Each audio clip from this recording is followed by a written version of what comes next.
Alright, so what you need to charge, of course, is the charger, your LiPo safe bag, and your LiPo, and a clear, clean space that's non-flammable to charge on. I use the stove. Make sure the stove is off, of course. Now, the first step is to make sure that you're on the right setting. Type LiPo. You can change it with these, but you're going to want to keep it on LiPo. So you press enter right here. Alright, if you want to change what you're going to do to it, that's regular charge, fast charge, which I never use. I never use the regular charge either. I just balance charge all mine for safety. And then storage. Storage is where you're going to want to put it when you are ready to put it into storage, or you're not going to use it for more than 2 days. So I would put it in storage now and the day before the match, or the night before the match, charge it, or whenever you're going to use it. So first we're going to balance charge this LiPo. We need to make sure that it's on the right setting. So I have it on 1.5 amps. That's what I keep mine on. And 2S. So you can change that by going to this. I keep mine on 1.5. And then you click over here and you can go 3S, 4S, or 2S. Oops, wrong one. You press enter after you're done doing things. So it's on balance charge, 2S, 1.5 volts. You're going to plug in the s60 connector first, and you are going to plug in your balance leads to this. So with the balance leads, it's always this part that goes in on the top, that part goes in on the bottom. And you're going to want to put it into the 1-2 slot.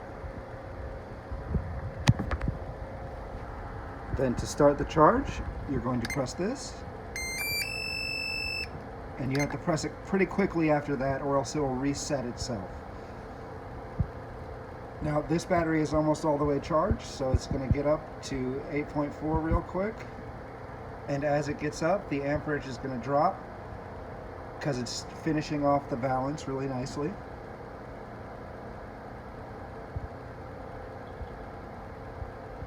This may take a second, so there's going to be a part 2. Well, let me tell you a little bit about the safety first. I totally forgot about the safety bag, which is something that you shouldn't do. So what should be happening is you should open up your LiPo bag like this. Once you have it plugged in, put the LiPo right in there because you don't want to mess up the wires.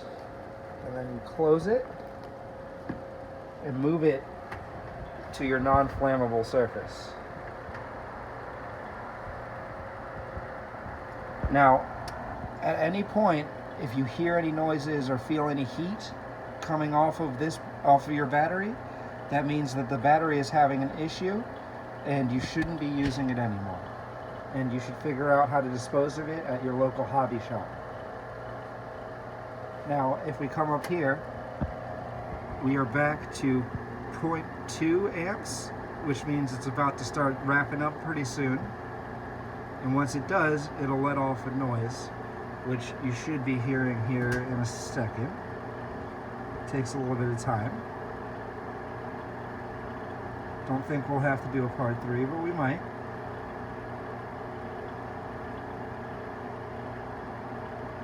Alright, stay tuned for part 3. Alright, so it finished. I didn't catch it in time. What happens is it'll go doo doo doo doo doo. At least mine does. I think Danny's is set differently, but I never figured out how to change the sound on it. So you're going to press stop, and you have it right here. Now, when you are removing your battery, what you're going to want to do is remove the battery leads first. What I do is I grab all 3 like this and put my fingernail on this part and pull. That way you don't damage any of the leads or the pins. Then you're going to want to do the XT60 connector last. If you leave this in, or leave the whole thing plugged in, it'll end up drawing power from here when it's not charging, and it'll lower your battery's power, and if you leave it on too long, it'll discharge your battery altogether, which is not good at all. So we're going to re-plug this in to do the storage, because I'm not going to be using this until Saturday, so I'm putting it back in storage. XT60 first, balance lead second. We're going to go to the plus arrow or the minus arrow and go to storage. And we're going to hold it down, it goes off, and then we press. Now if there is a problem with the battery or with the battery leads, when it goes doo-doo-doo, it'll go be-doo, be-doo, be-doo, be-doo, be-doo, and it'll send you a message telling you what's wrong with the battery. If you plug the balance leads into the wrong ones, if you put it into 1, 2, and 3 instead of negative and 1 and 2 with a 2S, it'll say cell error because it's not reading 3 cells.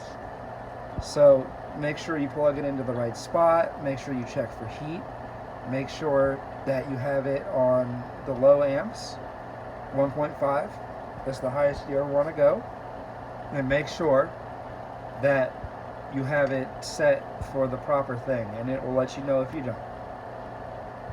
That's about it. Hope you're safe. If you have any more questions, just text me.